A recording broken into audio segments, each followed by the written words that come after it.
Hello mga ka-amazing, and for today's video, padulong ta sa Cloud9 sa surfing area sa Siargao. So diri mga ka-amazing, pasulod namin na siya entrance fee nga 100 pesos ata, nalimot ko. Oy, na Alaska wala pa rin tatalo sa Alaska. Then sa gawa kilid nga part mga ka-amazing, na siya yung mga souvenir items, mga keychain, mga pulseras, bling bling something. And then dira pa straight padulong na siya sa surfing area sa Cloud9 ang tawag. Okay, so pasulod na ta mga ka-amazing. So man siya na ay dagko kay mga surfing board una wala ko no. Grabe ka dagko ang surfing board, siya gagmay ha. Cloud9 Boardwalk. Mana siyang tulay padulong sa unahan. So diri ato makita mga ka-amazing silang Philmar, silang Andy, diri magdula-dula yang mga anak. Okay, kay duol man pud lahang balay din ni. So pasaka na ta sa tulay kaning boardwalk lang ginatawag, padulong gid sa katong dagkong balod kung asa na mag-surf daghang kaayo. So nindot ki siya mga ka-amazing. O tarawa sa grabe ka puti ang balas. Dito sa unahan mga ka-amazing, sa unahan pa gyud dito ang mga beginner nga mga surfer. Dito mo tudloan katong mabayad og 500, dito mo mag-surf.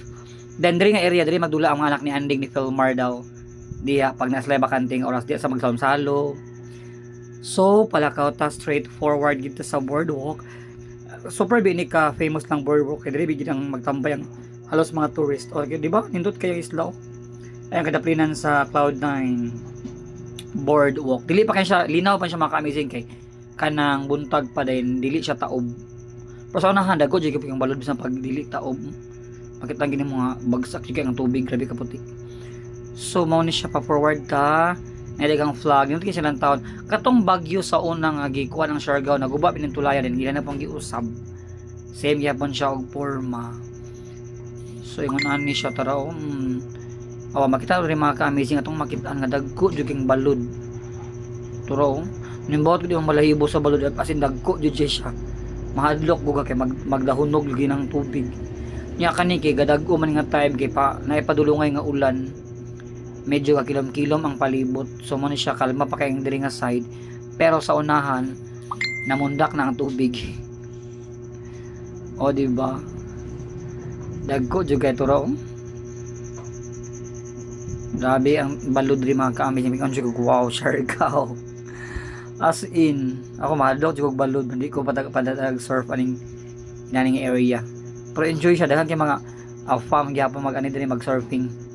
So mo na siya ang katong sa kanang nakasaunahan mga ka-amazing. Daghan siyang bato-bato actually. Pagkat ani mo.